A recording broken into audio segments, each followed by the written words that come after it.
Someone needs to teach that proud peacock a lesson. One he will never forget.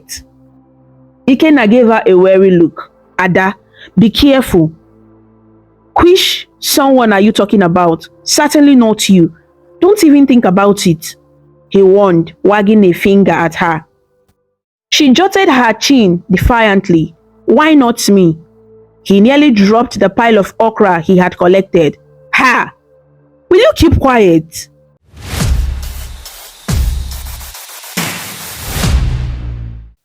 Once upon a time, in a beautiful and ancient kingdom of Ndike, there lived a people blessed by the gods with fertile lands and clear rivers. Ndike was a place where the red earth met the blue skies, and the laughter of children mingled with the rustling of palm trees in the evening breeze. The kingdom stretched across rolling hills covered with yam and cassava farms, and in the valleys, one could see the glimmer of streams where women with colorful wrappers went to fetch water in clay pots balanced on their heads. Igbo kwenu, ndewono. The people of Ndike would greet each other warmly, inviting harmony and community spirit. The heart of the kingdom was its bustling central village square, Ilo, surrounded by clusters of mud brick huts with thatched roofs. Each compound had an obi, a white hut, where families gathered to share stories and break kola nuts with visitors. Bright uli murals decorated the walls of some homes, intricate patterns painted by talented maidens during festivals. In the mornings, the crow of roosters blended with the distant beat of the ikoro, the great talking drum that conveyed messages across villages. Fireflies danced above the grasses, and elders sat under the ancient odala tree, telling folktales to wide-eyed children. Ndike was a kingdom alive with traditions and rich culture. They celebrated lively festivals. The New Yam Festival, where the first yams of harvest were offered to Ani, the earth goddess, and the Maun masquerades came out to dance in vibrant costumes. The aroma of roasting yams, spicy ofe nsala soup, and freshly tapped palm wine filled the air during such times. Drummers played the ogene gong and udu pot drum, while dancers swayed in unison, their waist beats clinking. It was a land where the old ways were respected, where proverbs dropped from tongues like ripe palm fruits from a tree, each one carrying wisdom for those who cared to listen. In this flourishing kingdom of Ndike, among the ordinary folk and wise elders, there also lived royalty. The people were ruled by Eze Ndubisi, a king known to be kind but aging, and under his reign the land had peace. His palace stood at the far end of the market square, a grand compound with high mud walls, guarded by carved wooden gates. Within, there were courtyards, and one could glimpse the king's Ikenga statue and the elephant tusk he blew during ceremonies. The palace was the pride of Ndike, shining with bronze ornaments and the red caps of titled men who advised the Eze. Yes, life in Ndike could have been as sweet as the honey from the village hives, but for one shadow that loomed over the people's hearts, the arrogance of Prince Obinna, the king's only son. Prince Obinna, the sole heir to Eze Ndubisi, was a tall young man with broad shoulders and a handsomeness that could have charmed the land, if only his character were as fine as his features.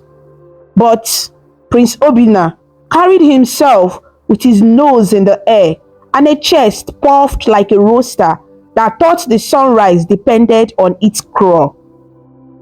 From the palace to the farms, everyone in Ndike knew of his nganga, his excessive pride. On a bright Nkwo market day, the village square bustled with activity. Women from nearby hamlets spread out their goods on mats: ripe plantains, clay pots, woven baskets. Children chased each other, laughing, while goats on teeters bleated amid the chaos. Suddenly, a hush fell upon the market like a cloth dropping over a drum. Prince Obinna was approaching on his horse, a black stallion adorned with coral beads on its bridle. The prince wore a rich blue Isiago tunic patterned with swirling lion heads and a red cap tipped to the side as if even the cap must bow to him. Villagers hurriedly cleared the path. Make way for the prince!" his personal guard shouted, swatting at anyone too slow.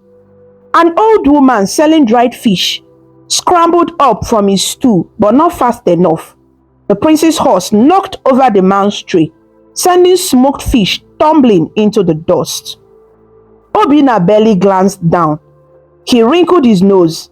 "Filthy place," he muttered. The old fish seller knelt. "Ah, my prince, welcome. My apologies. Before the man could finish, Obinna snapped his fingers. His guard tossed a single cowrie on the ground as payment for the entire spilled tray, far less than its worth. "Take that and be grateful I bothered to pay at all," the prince said with a smile, not even daring to look directly at the commoner. The old man's lip quivered, but he dared not complain. He only bowed his head, picking up the cowrie with shaking hands as the prince rode on. At Mama Ugo's palm wine store, Obinna pulled the reins and came to a halt. Without dismounting, he barked, "You there, fill my cup now." Mama Ugo, a plump woman with a usually cheerful face, hurried to comply. She filled a wooden cup with foamy palm wine from her clay pitcher. Her hands trembled slightly as she offered it up. The prince grabbed the cup and drank noisily, careless rivulets of wine spilling from the corners of his mouth. When he finished, he tossed the cup over his shoulder. It landed and rolled to the feet of a young woman waiting nearby. Mama Ugo mustered a polite smile despite her anger. "Do you enjoy it, my prince?" she asked meekly. Obinna let out a loud belch without covering his mouth. Some onlookers exchanged uncomfortable glances. "It's acceptable," he said, wiping his mouth with the back of his hand. "Not as good as the palace stock, but it will do. Now, I will take that big pot with me. The royal household needs more wine." Mama Ugo's eyes widened. That pot contained almost all the palm wine she had brewed to sell that day, her livelihood. My prince," she began carefully, wringing her hands. "That is my only pot for today's market. If I give it away, I won't have any left to sell." His eyes flashed with irritation at being challenged. "Are you deaf, woman? Or has all the wine you drink make you foolish?" He leaned down from his horse menacingly. "I said I'm taking it. Or maybe you want me to report that you refuse your future king?" He clicked his tongue in annoyance. Mama Ugo shrank back, shaking her head quickly. No, it's yours. Take it. I am grateful you want my humble wine," she stammered, blinking back tears of frustration. Prince Obinna snorted. He motioned to his guard, who hefted the heavy clay pot from the store. "Good. Next time, have 2 pots ready. One for me, one for the rest of these peasants," Obinna said with a cruel grin. He spurred his horse forward, turning back to the main path. In doing so, he nearly collided with 2 small children chasing a raffia ball across his way. The horse roared up, and one child, a little boy, fell in the dirt directly under its flaying hoofs. The crowd gasped in horror. With surprising agility, Obinna halted the horse and swooped down to grab the frightened boy by one arm, yanking him up to safety. But instead of gentle words, The prince shook the crying child and scolded him at the top of his voice. "Stupid boy, who taught you to run in front of a horse, eh? If I hadn't been generous enough to catch you, your head would be flat like a pumpkin by now." He barked, giving the boy a tiny shake for emphasis. The boy wailed in terror, tears and dust on his face. The child's mother, who had been selling bean cakes nearby, rushed forward and immediately fell to her knees. She pressed her forehead to the ground in front of the prince's horse. "Forgive him, my prince, Biko. He is my only child. Please, my prince," she begged. Obinna released the boy, none too gently. He practically dropped the boy back into his mother's arm. "Then, teach him some sense," the prince snapped. "Next time, I won't be so kind." The mother kept her eyes down and nodded rapidly, clutching her sobbing son tightly. "Yes, my prince. Thank you, my prince. God will bless you for your mercy, my prince," she babbled in relief. He scoffed, already moving on. "If I want the God's blessings, I will ask them myself," he said, flicking his wrist dismissively. Prince Obinna urged his horse to a trot and continued through the market, leaving a trail of anxious silence in his wake. As soon as the prince had passed out of earshot, low murmurs rose like buzzing bees among the traders. Market women shook their heads and clicked their tongues in disapproval. One old farmer, who had witnessed everything, muttered to his neighbor, "This prince, his head is too strong. He walks as if the ground is lucky to touch his feet." His neighbor, a bent-backed weaver, sighed. "True, he doesn't remember that a child who dances with arrogance today will dance in tears tomorrow. Power-drunk people never think tomorrow can be different." By a roasted yam store, a few others gathered to vent hushed voices. A man with a face shiny from sweat slammed his palm against his thigh in anger. "Sophia, can you imagine? Taking Mamugo's whole pot of wine just like that. Who does he think he is?" A woman selling tomatoes balanced a basket on her hip and replied, "Who else? The prince that will be king. He thinks that means he owns all of us and our property too." Nearby, an elder named Mazi Okafo tapped his walking stick on the ground for attention. He spoke in a low, warming tone. "My people," he said, "have you not heard what our ancestors say? When a deity becomes too troublesome, we show it the wood it was carved from. If this our prince continues this way, one day he will meet someone or something that reminds him he's just a man, not a god." The others nodded. "You see what I mean?" In agreement at the elder's proverb laced warning. Another added under her breath, "The fly that refuses advice follows the corpse into the grave. Pride goeth before a fall." Let's just hope we won't all suffer too much before that day comes. So, a younger man interjected with a nervous chuckle, scratching his head. Despite their complaint, no villager dared stand up to Obinna openly. The prince had a long memory for perceived slight and the power to make life miserable for anyone in Ndike. He could have the guards seize a person on a whim, throw them into the palace jail on false charges, or levy heavy fines of cowries that would ruin a family. So the people of Ndike swallowed their anger like a bitter herbal brew and carried on, praying silently that someday the gods of fate would teach the arrogant prince a lesson. One of the onlookers that day was a young maiden named Adeze, the daughter of a local hunter.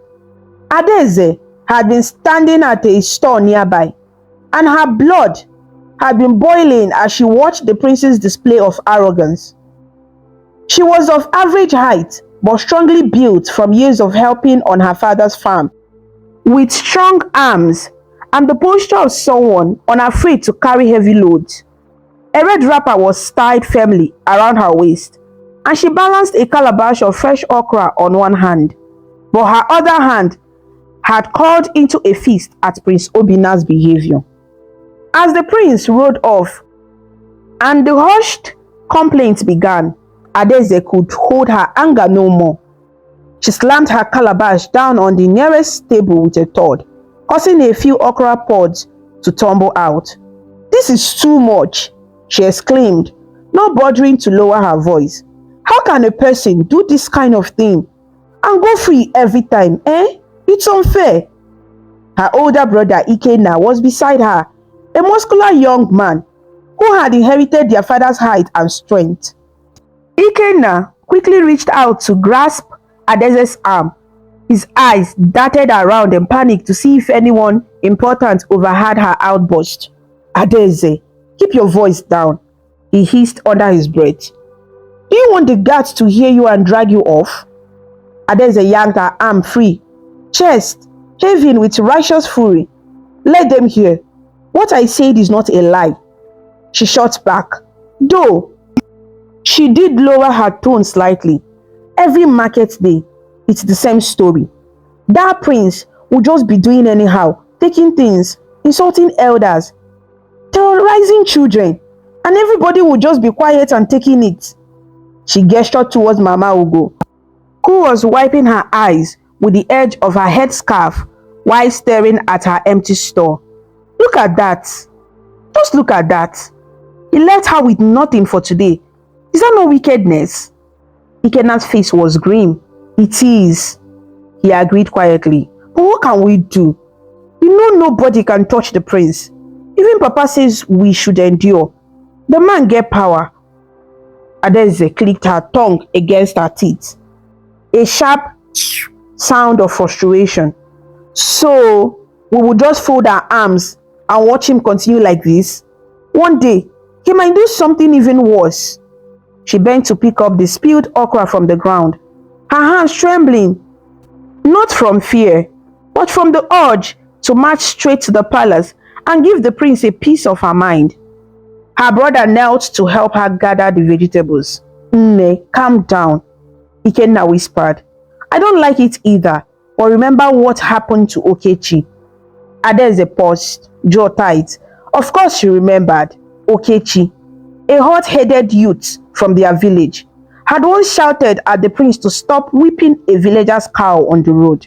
In response, Prince Obina's guards beat Okechi in the open square and dragged him to the palace prison. The boy had limped out days later, a shadow of himself, and hadn't spoken of what he suffered inside those cell walls. Since then, fear had kept others silent. Adaeze took a deep breath, steadying herself. "I remember," she said softly, anger turning to resolve. "But it still doesn't make it right." She straightened up, balancing the calabash on her hip. "Someone needs to teach that proud peacock a lesson. One he will never forget." Ikenna gave her a wary look. "Ada, be careful." "Which someone are you talking about? Certainly not you. Don't even think about it," he warned, wagging a finger at her. She jutted her chin defiantly. "Why not me?" He nearly dropped the pile of okra he had collected. "Ha! Will you keep quiet?" She whispered, eyes wide. "What do you mean? Why not you? Are you a warrior? Do you have an army?" Adaeze folded her arms. "I have my 2 hands and my brain. What else do I need?" Ikenna glanced around to ensure no palace informants were lurking. Satisfied no one was paying special attention, he moved closer to his sister and spoke in a low, urgent tone. "Biko, my sister, don't talk like this. If not for anything, think of Papa and Mama. If you get into trouble, who will help them on the farm? Who will take care of them? The prince can do and undo. He can even..." He trailed off, not wanting to say he can even kill you. Adaeze's eyes softened slightly at the mention of their parent, but her resolve was unshaken. "I know, Ikenna. I know I must be careful. I'm not foolish. But I can't just close my eyes and pretend nothing is wrong. We all act so helpless, but maybe Maybe there is a way to stop him. Ikenna shook his head as they began walking home from the market. The sun dipping low and casting long shadows of the siblings on the dusty road. Better to leave it to the gods and to Papa to talk sense into him. Or wait until he becomes king. Maybe responsibility will change him. But you and I, what can we really do? Adaeze looked at the reddening sky thoughtfully. I don't know yet, she admitted, but I have a feeling. Maybe one day Prince Obinna will push the wrong person too far. And when that happens, even his guards won't save him. She inhaled deeply, as if drawing courage from the evening air. I just pray I have the strength to stand firm when that day comes. Ikenna eyed his sister sideways. In her voice, he had a determination like the steel of their father's hunting knife. It scared him a little. He adjusted the basket of goods on his own head and sighed. I pray so too, Ada. Just don't go and do anything that will bring trouble to our family. Promise me. Adaeze gave a non-committal shrug, neither agreeing nor disagreeing. Let's go home, she said instead. Mama will be waiting for us to help with the festival preparations. Together, the two walked on as the crickets began their chorus in the grass. Behind them, in the settling dusk of the market square, villagers continued to whisper of the day's event, each telling and retelling the story of the arrogant prince and the small injustice they had endured. And among those murmurs was the seed of hope, though they did not yet know it, the hope that someone brave enough might indeed rise to humble the haughty prince of Ndike. The next day, Ndike awoke to the festival sounds of the Iriji, the New Yam festival. At sunrise, women swept the compounds and decorated the pathways with fresh ocha, white chalk patterns. Men drummed the ikoro to announce the day's importance. The air was thick with excitement and the mouth-watering scent of yam dishes being prepared. By mid-morning, people from all corners of Ndike and neighboring villages gathered in the village square, dressed in their brightest attire. Women wore George wrappers and coral beads that glinted in the sun, and men donned their embroidered isiagu shirts and red caps if they were titled, or colorful woven shirts if not. Under a canopy of palm fronds, in a place of honor, sat Eze Ndubisi on a carved wooden throne. The aging king was resplendent in his royal robes of velvet and wore an eagle feather in his red cap, symbol of his authority. Beside him stood Prince Obinna, also dressed magnificently, though his face still carried a slight scar from the previous day's event. A troupe of drummers and flutists played an upbeat tune as costumed masquerades Mang Spirit capered in the open square to entertain the crowd. Laughter and cheers rose as one particular cheeky masquerade in a brightly painted mask mimicked comic antics, pretending to chase a group of giggling children and then falling over. Even the stern-faced palace guards cracked smiles at that. Soon, it was time for the yam ceremony. The oldest elder present brought forward the finest yam from the harvest, and the king himself performed the ritual cutting. Eze Ndubisi raised the large yam tuber for all to see. May the gods bless our harvest, he proclaimed. If things are good today, they will remain good. The crowd responded with a hearty "Ise" as the king sliced the yam, tasted a piece to show it was safe and sweet, and then offered peace to the ancestors by placing them on a wooden platter near the ancestral shrine at the edge of the square. The villagers clapped in joy. The festival was officially underway. Next came feasting and various competitions. Youths and elders alike lined up to test their skills in activities like archery with locally made bows, climbing the greased palm tree, Amid much laughter as contestants slide down, and a dance competition for the young women, Adeze participated in the dance, swelling in with other girls to the rhythm of ogene and oja flute. She danced gracefully, but her mind wasn't fully on the contest. It was on Prince Obinna, who sat watching the festivities with a bored expression, occasionally whispering to a courtier and laughing.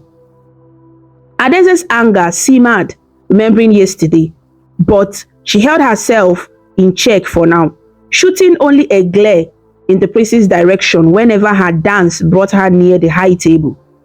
By late afternoon, the most anticipated event of the day arrived, the wrestling contest Mba. In Ndike, wrestling was more than sport. It was a display of strength, bravery, and honor, a chance for young men to earn respect. The villagers formed a wide circle in the square, creating an arena on the packed earth. Drummers positioned themselves at the perimeter, ready to beat a rapid tattoo to accompany the bouts. Ikenna, Adeze's brother, was among the contestants. He tightened the cloth around his waist and rubbed some dust on his palms for grip. Adeze stood at the front of the crowd, her heart thumping with both pride and anxiety for her brother. He was strong, one of the best wrestlers in their age grade. But her father's word from the night before echoed in her ears. If you face the prince, do not fight him with all your strength. There is no victory in making the royal family lose face. We cannot afford their anger. She knew Ikenna had reluctantly agreed. Their father had made it clear that no matter what, they must avoid shaming Prince Obinna publicly. Still, as the wrestling commenced, Adeze silently prayed for her brother's safety and perhaps a silver of courage to do the right thing. The first matches began. Two young men at a time stepped into the ring to grapple, each trying to throw the other to the ground. The crowd cheered and whooped with each dramatic lift or flip. In one bout, Ikenna faced a challenger from a neighboring village, a burly youth with arms like tree trunks. They circled each other warily. Suddenly, with a swift move, Ikenna lunged low and caught the other fellow by the legs, hoisting him up. The drums thundered in excitement. The opponent wriggled mightily, nearly breaking free, but Ikenna let out a shout and spun, using the man's momentum to send him sprawling onto his back in the dust. The crowd exploded in cheers at Ikenna's victory. Adeze jumped up and punched the air happily. "Well done!" she yelled, beaming with pride as her brother helped his defeated opponent up with a sportsman handshake. Even Prince Obinna grudgingly nodded at that display of skill, though a flicker of envy passed over his face as the villagers chanted Ikenna's name for a moment. Several more matches went on, with winners taking turns against new challengers. At last, it seemed clear to all that the strongest wrestler of the day were Ikenna, and by his only insistence, Prince Obinna. As royalty, Obinna was not originally slated to compete with commoners, but he has stepped forward with a cocky grin. What is a festival without your future king proving his strength? He had declared. Many suspected the prince just wanted another chance to flaunt his prowess. Whispers ran through the crowd as Prince Obinna entered the circle, tying a cloth tightly around his waist. Some villagers looked uneasy. Who would dare to truly wrestle the prince and possibly throw him to the ground? It was a delicate situation, but Ikenna, being the crowd favorite and undefeated so far, was expected to face him. The air felt thick with tension as Ikenna stepped forward to meet the prince in the arena. Adeze felt her throat tightened. She caught Ikenna's eyes briefly. He looked calm, but she knew him well enough to sense the hesitation in his stance. The two young men faced off. Prince Obinna, taller and beefier, flexed his arms and smiled. "I hope you are ready to bow, Ikenna," he said under his breath, as only Ikenna could hear. I wouldn't want to embarrass you too quickly in front of your people. Ikenna said nothing, merely set his jaw and spread his arms in the wrestler's stance. A drum beat signaled the start. They clashed in the center, each gripping the other's shoulder and pushing. Testing strength, Ikenna managed to hook a foot behind Obina's leg, trying to upset his balance. But Obina was quick to recover, twisting mightily and nearly wrenching Ikenna's arm in the process. They broke apart and circled. The crowd was quieter than before, unsure how to encourage. Some clapped to the drum, others murmured prayers. Adeze's nails beat into her palms as she watched. At one point, Ikenna gained an advantage. He locked his arms around Obina's torso from behind and with a burst of effort lifted the prince off the ground. Gasps rose. He could throw the prince now and win. Adeze's heart leaped into her mouth. But in that split second, she saw Ikenna falter. His eyes flickered towards where the king sat, and perhaps, remembering their father's warning, his grip slackened over so slightly, enough that Prince Obina took advantage. With a growl, Obina elbowed Ikenna hard in the side and broke free. In the next move, Obina swept his leg and hooked Ikenna's knee, then heaved forward with all his might. Ikenna lost his foot, and to Adeze's horror, her brother went crashing onto his back with the prince atop him. The drummers immediately struck a triumphant beat and a few people cheered, but it was a hesitant celebration. They had all seen that critical moment when Ikenna hesitated. It did not matter, though Prince Obina jumped up, raising his arms as if he had single-handedly conquered a tiger. He basked in the obligatory applause that grew louder when the king himself clapped approvingly. Two guards helped a bruised Ikenna to his feet. The prince trotted around the king, chest heaving and face gleaming with sweat and pride. Adeze's face burned with indignation. She rushed to Ikenna's side and wiped some dust from his back. "Brother, why did you hold back? You had him," she whispered fiercely, pain in her voice. Ikenna winced, both from the body ache and the shame of betraying his own skill.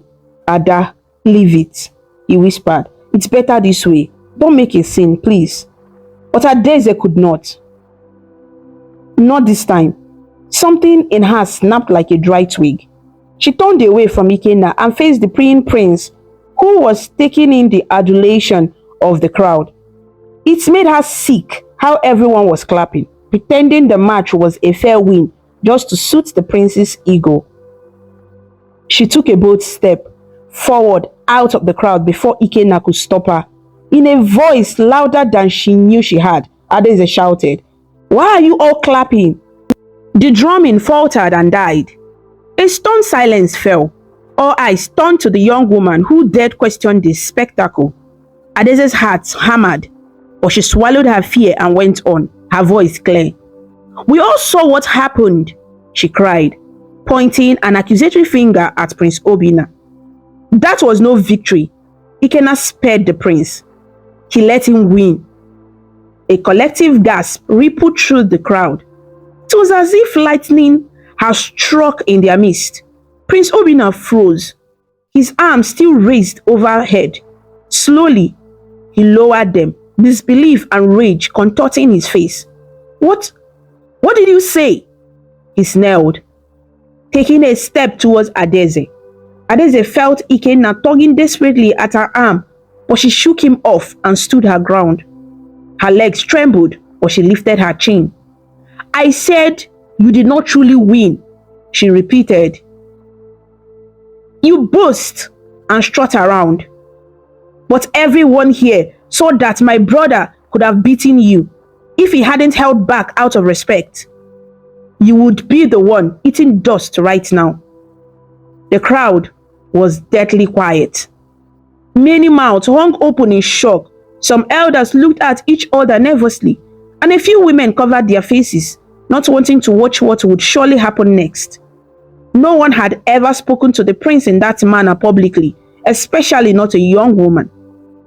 Prince Obina's cheeks flushed a dark red. and a vein throbbed at his temple. For a second, he was struck dumb by the sheer audacity. Then he exploded. "Guards!" he bellowed, voice cracking with fury. "Seize her! Seize that girl at once!" At his command, two palace guards in red tunics lunged forward, spears in hand, towards Adeze. Ikenna immediately moved in front of his sister protectively. "No, please," he cried out, holding his arms wide. "She didn't mean it. Ada, apologize now," he begged. Adeze's mind whirled. Fear like a cold claw gripped her insides at the sight of the armed guards rushing her way. This wasn't how she imagined things. Her anger had just burst forth uncontrollably. But she refused to cower now. Instead of apologizing, she shouted to the prince above the chaos. "It's the truth, and you know it. Arrogant man. You can silence me, but you can't change the truth." The guards reached Adeze and roughly grabbed her by the arms, yanking her away from Ikenna.